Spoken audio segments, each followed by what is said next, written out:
Crown Prosecution Service plays an important key role within the criminal justice system. Our job to prosecute criminal cases, and it's also our job to ensure that the right person is prosecuted for the right offence. As far as cyberstalking is concerned, we consider that to be a pattern of fixated, obsessive, unwanted and repeated behaviour that is persistent and intrusive and causes the victim to either fear that violence is going to be used against them or that significant alarm or distress caused to the victim. I know through prosecuting cases how incredibly valuable stalking advocates are in assisting victims within the court process. If you can give me a bit more information about Paladin itself, the charity that you work for, and what your role is, because as I say, I think stalking advocates are incredibly useful. Absolutely. So my name's Maariya and I am the Young Person's Isaac, which stands for Independent Stalking Advocacy Caseworker.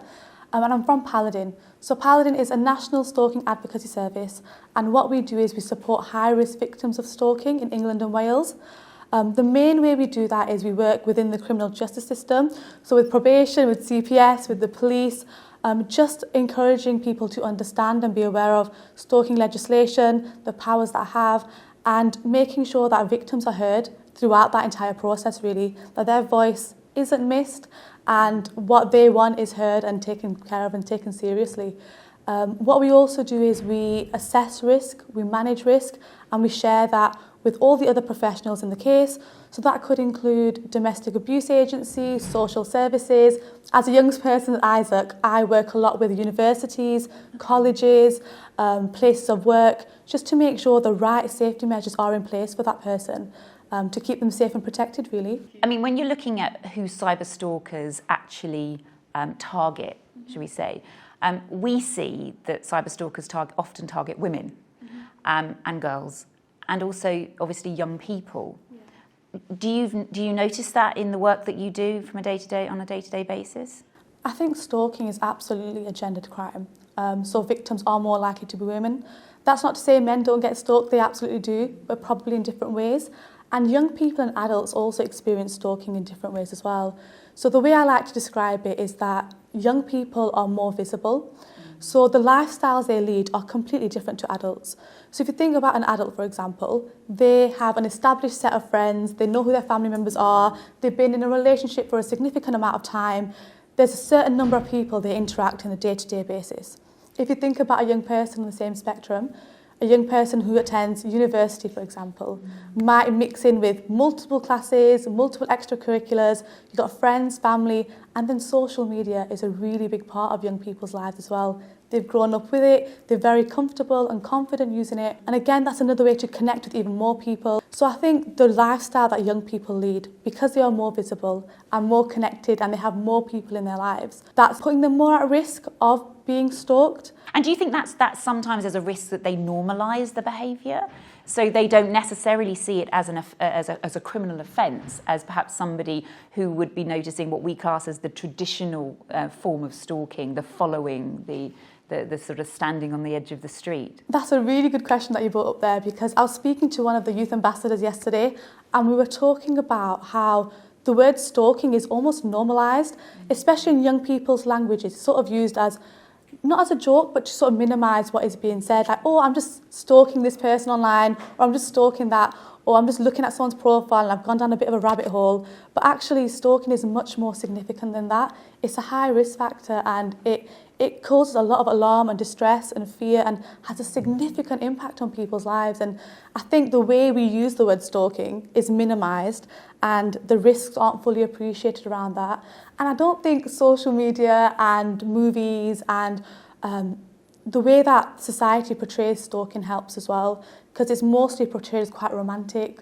Or look, he's very interested in you, or this person's pursuing you, or I'd love someone to do that for me, but not really talked about in the way that it should be. So when a young person contacts Paladin for help, what sort of advice do you give them in relation to protecting themselves online and making sure that if there is going to be a criminal case, how they protect any and preserve any evidence? The first thing I always ask young people is, have you spoken to anyone else about it?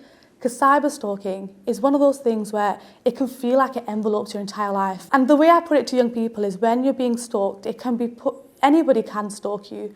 And it can be someone on the same street, same room as you, or it could be someone on the other side of the world. So that impact is absolutely massive. So the first thing I always try and do is just make sure, are you talking to someone else about it? Do other people know what's going on? Are you okay? And just try and ascertain how they're feeling and where they want to go with it. I try and understand what's going on. No two stalking cases are the same. And it's just about managing the risk and assessing the risk of what's going on and understanding for the young person what is going on for them and what is a priority for them as well. From our point of view, obviously, what we would always say to people is, protect yourself, but of course preserve the evidence. So screenshots can be valuable for us when we're collecting that evidence, or when the police are investigating, in order for us to ensure that we can prosecute. But of course, with all of these various platforms now available, when you talk about all the different types of social media and all the various apps that young people use. It must be a minefield as far as you're concerned when you're protecting them and you're saying, but presumably you would always advise them to contact the police, and if there was a threat to life, then of course dial 999. Absolutely. If it's a non-emergency, either 101 or reporting online. With cyberstalking, it's pretty good to report online as well, because you can attach the screenshots and explain it in your own time about what's happening and give context. And absolutely, I always recommend people and encourage them, the young people, to call 999 if there's an emergency situation. In terms of screenshots, that is a massive part of cyberstalking, to collect that evidence. What I always encourage my young people clients to do is to record an incident diary. So what I mean by that is, I encourage absolutely everyone to do it. And sometimes they roll their eyes at me, they're like, Maariya, I haven't got time for that. I'm like, no, come on, it'll only take 2 minutes. So I'm constantly encouraging them to gather the evidence. And I think the nature of stalking as well, incidents can happen in a massive flurry really, really quickly. So, for example, one client I'm currently working with, 100 Snapchat accounts in the space of 15 minutes. And the names are all sort of messages to the client, messages to the young person to say, I can see you, or where are you, I want to be with you. Just constant messages. And I'm thinking that is an intense amount of incidents to happen, and that can be lost. All those incidents and the impact of that can be lost. So I encourage the young people all the time to record it. And when I say incident diary, what I mean is when it happened, what happened, the time it happened, are there any witnesses there? Was there anybody with you? If it is online, can you get a screenshot of that if it's safe to do so? So some apps like Snapchat might not be safe to take a screenshot at the time, but could you take a picture on somebody else's phone to collect that evidence? So talking about the safe ways to collect evidence, as well as adding that to the case file and reporting to the police. No, I think that's all incredibly useful. And I think I would say also, presumably you also provide them with advice as to how to prevent this from happening in future. So, for example, the geotagging, turning the geolocation off, minimising the amount of personal information that you put on posts, any sort of social media posts, and just making sure that, I suppose, you don't accept friend requests from people you don't know. And that sometimes can seem hard to say to a young person when they're obviously they want X amount of followers on Instagram, to actually say, but if you don't know them, that can be dangerous and can have devastating impact and devastating effect. I think young people see social media quite differently because they've grown up with it. For them, it's quite normalised, and the risks that you and I might understand are risky behaviours. For them, it's just normal. So I think for me, I don't try and demonise or judge young people for the way they use social media.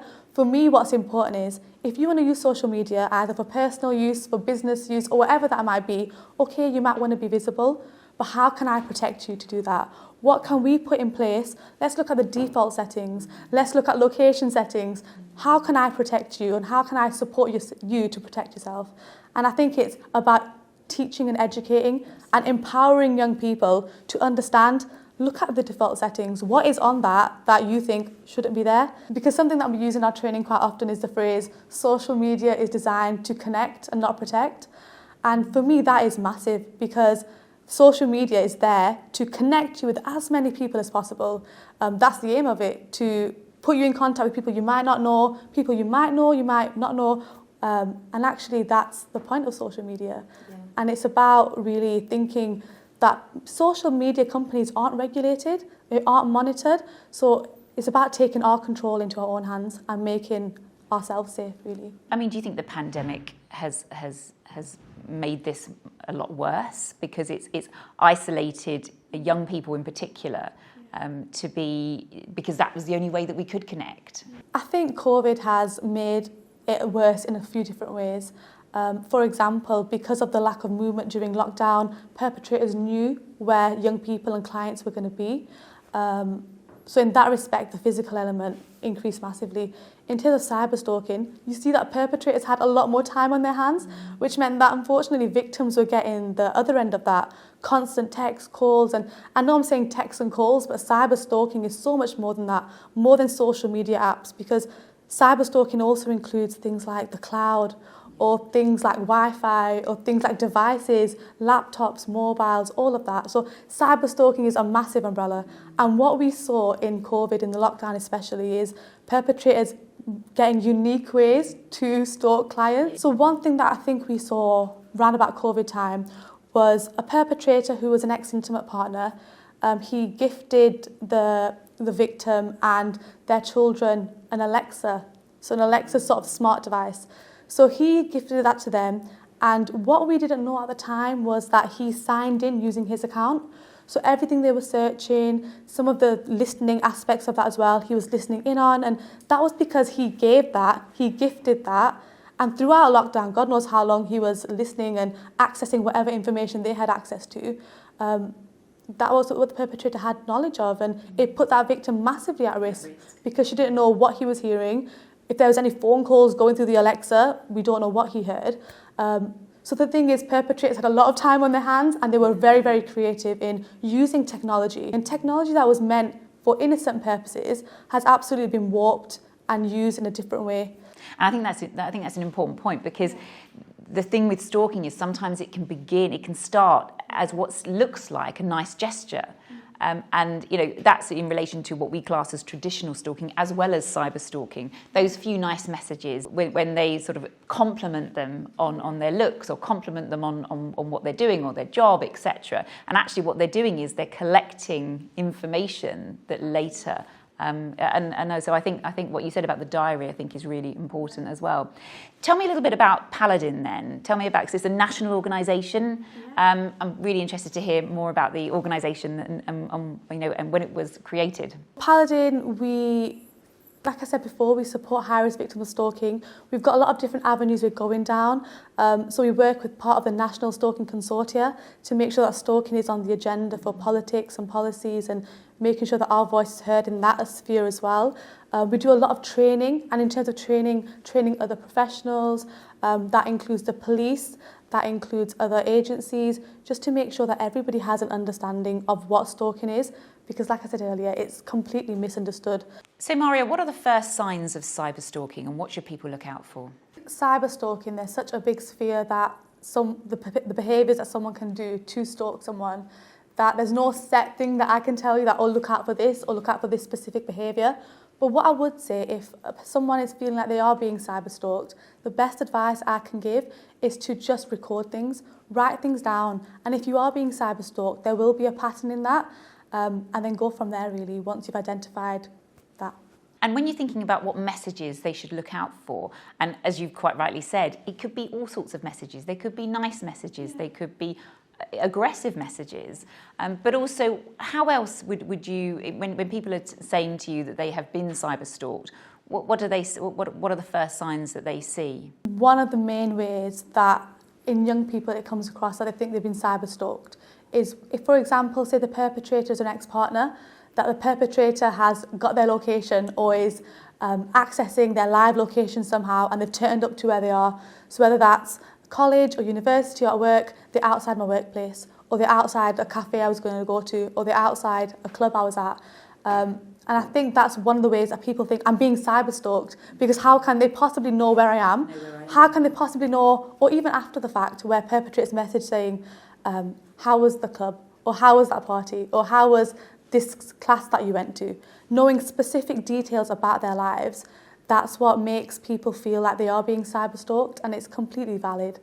And I think what we need to think and break down about is taking a step back and thinking, what is possible and what is probable. So a lot of clients that come to me, they come from a really high state of anxiety or hypervigilance, and they're thinking somehow he's either got into my house, he's bugging me, or the perpetrator is following me somehow. I don't know what's happening. And I have to say, okay, let's take a deep breath and try and figure out what's going on. So an example that I can give you is I recently got a young client and we were talking about the cyber stalking she was experiencing, and she genuinely felt that this perpetrator had some sort of tag on her, whether that was a location tag or something on her phone. She wasn't sure, but she thought she was being tracked. And we were having this conversation. I was like, well, what makes you feel like that? And she goes, well, he knows where I'm going to be. I went to a party the other day and he just turned up, and I don't know how he knew that. And the other day I was walking towards campus and I saw him on the way there, and it was like he was waiting for me at that point. I don't know how he knew that. And we really, really broke it down. And in the case, we sort of spoke about how, first of all, it was an acquaintance perpetrator. So someone who hadn't had a lot of access into her life, but just a sort of friend of a friend kind of situation. So the perpetrator had no access to her devices. He was never alone with the devices. He never had access to her house or to where she lived. So none of that intimate access that maybe an ex-partner would have. So I said, the fact that he might have put something in your house, that's kind of off the table a little bit. It's definitely possible, but it's not the highest possibility of that happening. And we started talking more and more and more. And she was telling me, well, he's not very good at cyber stuff. He doesn't know how to post something on social media, or he doesn't know how to add a story on social media. And I was like, well, that's quite interesting. So you're saying he's capable of cyber stalking you, but he doesn't know how to put something on social media. And she goes, no, actually, that makes sense. So he was taking her from that really high place of paranoia and thinking, okay, what's realistic? What is actually happening here? And we dug and we dug and we dug, and we were talking a lot about safety planning, and actually this perpetrator didn't have a lot of access to her. And the way he was finding out where she was by talking to mutual friends. So in that scenario, there was no cyber stalking. It was just him talking to mutual friends, which is an element of stalking, absolutely, but there was no cyber element to it. But that just goes to show the impact is Absolutely. still so, it's so frightening for the victims. And that's where we get to back to the fixated and the obsessed. If somebody is fixated and obsessed, they will find a way, and it's about. So how would you advise young people to protect themselves? Can I just pick up on a point you said just then about fixated and obsessed? The way that we understand what stalking is we use an acronym called 4. Mm-hmm. So fixated, obsessed, unwanted, and repeated. And if anybody is experiencing behaviours like that, where they're feeling like all 4 of those things are happening to them, absolutely give us a call at Paladin. There's lots of different agencies out there who can support as well, but that's how you can identify stalking with that acronym. How do you support young people to ensure they're protected online? The way that we do that is I have a really open and honest conversation. There's no judgment, and I just sort of start with, what do you use social media for? What do you use cyber for? Like, what platforms are you on? So I know we're talking primarily about social media, but also what devices do you have in the house? What sort of entertainment apps are you using? Do you use it for banking and all of that? And when you unpick it, we use cyber and technology on a lot of things. So it's just understanding for the client and the young person what's important to them and why are they using that social media, or why are they using those apps. And something that I like to do is go through the default settings. And what I mean by that is settings that when you download the app, those are the automatic settings on the app already. Locations, yes, making absolutely. sure that their location is switched off. Yes. I know with Snapchat, sometimes they think it's great that they can see where all their friends are, but I think they also need to understand the dangers and sort of get rid of those myths and stereotypes that actually you can be cyber stalked by somebody you're saying the same age as you. It just because you're being cyber stalked it doesn't automatically mean that it's somebody a lot older or a lot younger, vice versa. Anybody can be a perpetrator and anybody can be a victim. There's no age limit or no particular background. It can happen to anybody and it can be anybody. And I think a lot of people have this notion that a stalker is someone who's just someone hiding in the bushes or just following you on the street. But actually a stalker can be someone you know.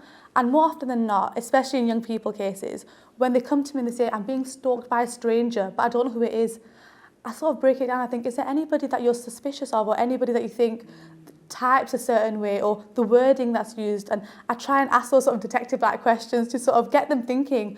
And more often than not, a stranger stalker isn't a stranger stalker. It's actually someone they know most of the time, not generally, not all the time, but most of the time it is someone that they know. And it's about breaking those myths and understanding that actually anybody can be a stalker. And yeah, it can be someone as close to you as an ex-partner or a friend or a neighbour or someone further than that, so an acquaintance of an acquaintance or just someone who's seen your profiles on social media, and that way, if you're visible on social media that way, who's started following you and started showing an interest that way, and maybe they've been doing that for a while and you've not been aware until they take that first step to contact you or begin the actual direct contact of stalking. You touched on earlier about smart devices, and we're all now using a lot of smart devices in our homes, etc. Can you tell me a little bit more about whether you've seen an increase in, say, for example, Apple tags, stalking tags, the tracking tags, and whether or not you're seeing an increased use of those? It was initially quite a big thing in America at the start with Apple AirTags. And Apple AirTags, for those who aren't familiar, are part of the Apple ecosystem with iPads, MacBooks, iPhones, all of it. And like most technology, it was used and it was invented to help people find small objects like keys or whatever that might be. Perpetrators find ways to manipulate technology, to warp it, and what that has sort of transpired to be now is where we're hearing incidents more in the UK now, and especially with younger people, where perpetrators are putting AirTags on cars or putting AirTags on handbags. I'm talking specifically about AirTags, but you've got lots of other different devices, and something that I say to all my clients and I highlight on the training that we provide at Paladin is listening devices and geotagging and location devices, all of that, so easily accessible. Just have a quick search on Amazon, have a quick search on Google. It is literally at your fingertips. So things that we think, oh, no one could really have access to that. It is so easy to access it, to buy it and to put it in place. And not to ignore, actually, because obviously an Apple tag will work with an iPhone that's close by. And actually, if you do get a message to say, we think there's a tracking device near your phone, don't ignore that. That's what and make sure that you report it to the police, speak to a friend, someone that you trust. Yeah, because if an AirTag has been following your location for quite some time, Apple have created this new safety feature where if you've got an iPhone, it will let you know that something is following you. There is an equivalent on Android with an app where you can download that, and if there is an Apple AirTag following you, it'll let you know. And absolutely, if you see that, don't ignore it, have a look. And what I'll say is, if you do find a tracker on your car, for example, or you do find a listening device in the house, the first thing I would say is don't touch it. Do not touch it, just because that will invalidate that evidence. You might touch it and something might change in that, or the evidence might be inadmissible in court, is what I'm trying to say. Take a bunch of pictures. And when you're going to report to the police, for example, say the listening device is in the front room, not a good idea to call the police in the front room where the listening device is. So making sure you're in a safe location away from that, and really clearly stating to the call handler you're speaking to that I will meet you here. I will meet the officer outside my address. I will meet my officer at somewhere that is a safe location to speak, because the listening device is, for example, just inside as soon as you get in the house. So as far as prosecuting cases in England and Wales, offences of stalking and harassment are illegal in England and Wales, and they are prosecuted by us, the Crown Prosecution Service, following an investigation by the police. It's incredibly important for us that evidence, and you talked earlier about diary notes, screenshots, all of that is incredibly useful. I think for us, it is important that we understand the impact that it's had on the victim. And although victims don't always want to be seen as being victims, it's really incredibly important that we understand if they've had to change their route to work, if they've had to have time off work, or anything they've had to do which has changed because of this behaviour. I think all the work that you're doing in helping young people to understand that is incredibly important. I think it's so important to acknowledge, though, that stalking has such a huge impact, and impact is a massive part of the legislation for stalking, and I think we don't really fully understand how that situation affects anybody, not just young people, but adult clients as well, for example. I have a young person client, who recently I spoke to her, and she was in absolute floods of tears because incidents had started reoccurring. She thought he stopped, he hadn't. And we were just having a really honest conversation about what was going on for her. And something that she said that I can't get out of my head, but something that she said was, every time something good happens in my life, the perpetrator just pops up. Christmas Day, New Year's Day, my first day at uni, my birthday, I just can't escape him. And for me, that was so meaningful and so impactful that she's left that relationship with him. She doesn't want anything to do with him, but he is still making those consistent, persistent, determined, completely unwanted efforts to get back into her life. And for her, the way she was wording it was, I can't have anything good in my life. And she goes, every time there's something good coming, I'm almost expecting something bad to happen, so I can't even enjoy my life anymore. That's just a little way to describe the impact that's had on someone. People do change jobs, change college, change universities, people move houses, people change their cars. Those are all the massive things that we can see with our own eyes. But with lots of clients, they keep, like you said, they don't want to be seen as victims. They keep that quite close to themselves and only the people around them know what's going on. And you see clients often all the time sort of feeling depressed or anxious or hypervigilant or paranoid, and absolutely understandably so. If you are being stalked and there's someone who is so persistent, who wants your attention, who is either willing to hurt you or just wants to be in a relationship with you, whatever the reason is, it's just absolutely unjustifiable. And just going back to your really sensible advice about keeping a diary note, I think it's really important for they don't forget what was at the beginning seen as really nice behaviour, because actually that can when we see cases, that's sometimes the start of the behaviour. What we would class as, say, the love bombing, the very much what seems to be, that they delivered flowers, and every Wednesday they delivered flowers, and then as the months and the weeks went on, those flowers ended up, obviously the heads were cut off or whatever, and it's that constant that behaviour which starts out as being quite sweet and innocent, but gets quite sinister towards the end. And that's a really good example, because if the perpetrator was initially sending flowers every single week, and towards the end they're sort of setting flowers with cut heads off, that sort of shows that specific impact to that client. Someone else might not understand what that means to the client, but only the client can really understand what that means to them. Absolutely. Yeah.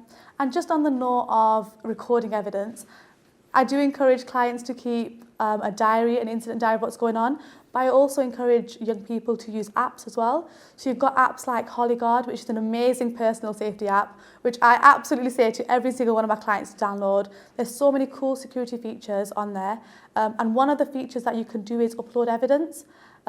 So a lot of my clients say, I have a lot of screenshots of what's going on, I have a lot of evidence, and every time I go to my photo gallery, I'm constantly seeing these evidence within pictures of happy moments, and I can't really shake that feeling of I'm not really enjoying my life because of all the impact. So I always say to them, why don't you download HollyGuard or the On Record app, and that way you can get the pictures off your phone and onto this sort of third-party app to collect it. And again, that's just another way of the impact affecting young people and victims of stalking, that they can't ever really switch off. So that's a little thing that I say to recommend, that they can just sort of switch it off a little bit. I mean, there's no actual legal definition of cyberstalking or specific legislation that tells us what cyberstalking is, but it's often combined with what we class as the traditional form of stalking. And whilst these cases sometimes can appear to be fairly complex, in fact, there is always the ability in cyberstalking cases to have all of this other evidence. You talked about screenshots, you talked about emails, texts, photographs. So when a young person contacts Paladin for advice, what sort of advice do you give them about reporting it to the police, and what evidence to take with them when they go to the police station? So the advice that I give when a young person comes to me is, first of all, understanding what evidence they've got. And the traditional evidence that everybody thinks of is screenshots and messages and call logs, but it's so much deeper than that. So we're thinking of, do other people know about the situation? More likely than not, the perpetrator has reached out to other people on cyber platforms. For example, mum, dad, carers, siblings, sort of messaging saying, what is the victim doing? Where is the victim at? So that's another type of evidence that we can collect from other people. You can think about devices. So things that are stored in devices can be, for example, on your phone, on your laptop. Again, that could be pictures and videos or whatever that might be, but different ways of storing evidence. So that's main ways that we collect evidence. It's just thinking outside the box and what potential behaviours might that include that we can get evidence of. And I think the important thing as well is to educate people that actually the more you can provide to the police, the easier it is for their investigation. And then when they come to us, the Crown Prosecution Service, it helps us to understand what's triggering that behaviour by the offender. The offence of stalking itself, as we've talked about earlier, can be debilitating and have an incredibly detrimental impact on the victim.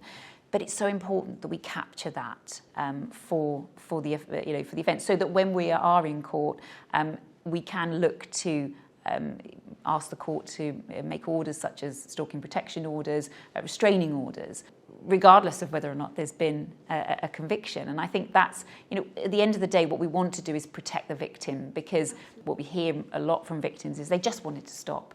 They just want the behaviour to stop. And what we need to do is to make sure that we have something in place so that when they leave that door of the court, they're protected. And I think that comes down to what you just said there. The protection comes down to gathering that evidence. And there's lots of different ways to capture that evidence. And young people think that on certain particular apps, that messages just disappear or they just go, when actually there's ways to capture that data. The more evidence you have, the stronger the case is, and the easier it is to get that protection for people. So like you said, stalking protection orders, restraining orders are all amazing examples of things that work really, really well when they're put in place to safeguard victims from further harm. Another point maybe to make is that there isn't the need for that victim to fear that violence is going to be used against them.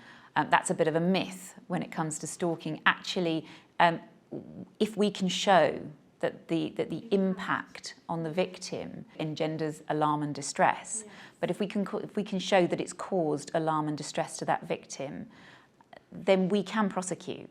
And it's really important that we capture that.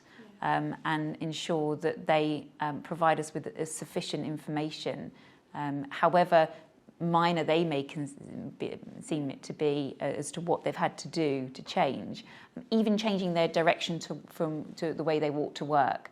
That's really important that we understand that and it's captured in evidence. That's why the stalking legislation is so unique, because it's so broad and open-ended that whatever the impact is to that particular victim, it encapsulates that. So something that might seem trivial to you and me might be massive for another client. Like you just said there, changing routines or alternating where they're going and their work patterns or whatever that might be, all that is impact, and each stalking victim has that impact differently. They experience the impact of stalking differently, and the stalking legislation captures all those experiences, whether that's cyber stalking, specifically on just cyber stalking or cyber stalking with elements of physical stalking. The stalking legislation captures all of that. So what would you say is the main difference between what we class as cyber stalking and the traditional forms of stalking, someone standing out on the road or following them? I think for me, cyber stalking can happen anytime, anywhere. So even if you're in your safe space at home or you feel like you are somewhere safe, actually cyber stalking can happen there, and it's traumatic in that instance where you feel like you can relax and you're with family and friends, and the incidents keep happening and in rapid succession as well. Traditional stalking, I'm trying to think of the best way to word it, but cyber stalking is more intense in that way, that the perpetrator can be absolutely anywhere and these behaviours are ongoing, a lot more intrusive and can have more of a significant impact. And I think that is definitely minimised. In a lot of my cases where there's a lot of cyber stalking or simply just cyber stalking element and not a physical element to it, some professionals, they do say, well, it's only a few messages. Some family members and friends, oh, it's just a few messages, it's just a few calls, or they're minimising it when actually that has a significant impact on the client. It's not just a few messages, it's the content of those messages. And even if we don't understand reading why those messages are significant, the victim would. There might be some sort of code or specific trigger words that the victim might know mean certain things in that relationship. And I think what you just said there was really important about the fact that, when we talk about how intrusive it is, they may say, well, actually, I'll stay in my safe space at home because no one can get me if I'm here. And the thing about cyber stalking is it can happen anywhere and you can be anywhere, and they can be stalking you at every minute of every day, regardless of where you are. And I think that with young people in particular, the differences between young people cases and the adult cases that I've handled previously, with young people, because it's more technology based, incidents can happen so quickly. The risk can go from low to high super duper quick, and it can de-escalate that quick as well. Whereas with adult clients, the risk can escalate, but nowhere near as quick as it can escalate with young people and the lifestyles they lead. And the fact that social media is just so available, and it's so easy to access young people on multiple different platforms. I mean, young people that I work with can have multiple different accounts on multiple different setups, and that is considered normal. And for the perpetrator, that's 5, 6, 7 plus ways to target them. Yeah. So I've had a client who said that the perpetrator doesn't just target her. Well, actually, most clients doesn't just target them on one particular platform, multiple platforms, absolutely bombarding. And can you imagine your phone just ringing, buzzing, setting off with all these different types of incidents, and knowing that this is your primary way of connecting with people, but actually this is being ruined by someone else because you're so obsessed and so fixated, you can't even look at what you want to look at. You can't just scroll down for a bit of entertainment because those platforms are being used as a way to target you and stalk you. What advice do you give to young people about how they engage with their parents about this and how they kind of explain what's happening? I think it's really important to speak to people that you trust, especially parents, whoever's around you, talking to someone you trust about what's going on. Stalking is absolutely massive, and we've discussed at length the impact that has on people, and it's a really difficult thing to go alone, and it can feel really isolating as well. So I've spoken to a few young people who I'm their first point of contact. They've not told any friends, they've not told any family, they've told nobody. And I'm sort of saying, well, why not? What are you afraid of? Why are you holding that back? And we really break that down, and for each client it's so individual.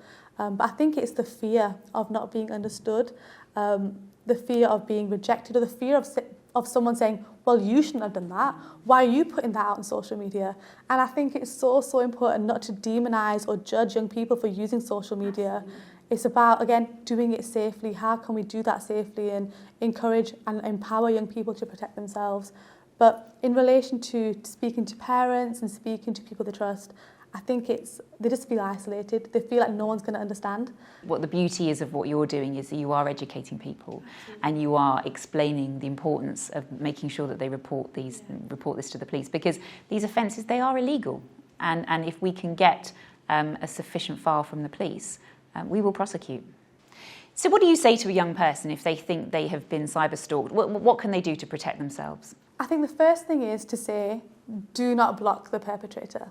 The reason I say that is if the perpetrator is as fixated and obsessed with you as they are, if you block them, they're just going to make fake accounts. Find a different platform. Absolutely. Fake accounts, find different ways to contact you. And I've seen it where clients have blocked perpetrators through ill advice given very genuinely by concerned people around them, but not the right advice. And what that's meant is, instead of one account contacting the client, there's now a flurry of lots of different accounts, and it can be quite overwhelming. And like we said, if the perpetrator is that fixated and obsessed, they will find whatever way they can to contact you. And I've had cases where if the perpetrator has been blocked, on all social media platforms, you have no outlet to speak to the victim. What that does is it puts the victim at a higher risk of harm. So if they have no outlet to contact them, they're more likely to turn up in person. If they know where they work, their address, where they are, they're more likely to increase that physical element and that risk experienced by the young person. So absolutely do not block the perpetrator. Would you advise them to communicate to the perpetrator that they don't want the contact and that should stop? Absolutely. So sending that a message to say, this is unwanted, I don't want to speak to you, please stop, and then not responding. Again, it's a case-by-case basis, but generally saying just not responding after that. So I'm so grateful to you coming along today. I think the stalking advocates do an incredible job and supporting victims throughout the court process. So thank you very much. Thank you. Thank you for your time.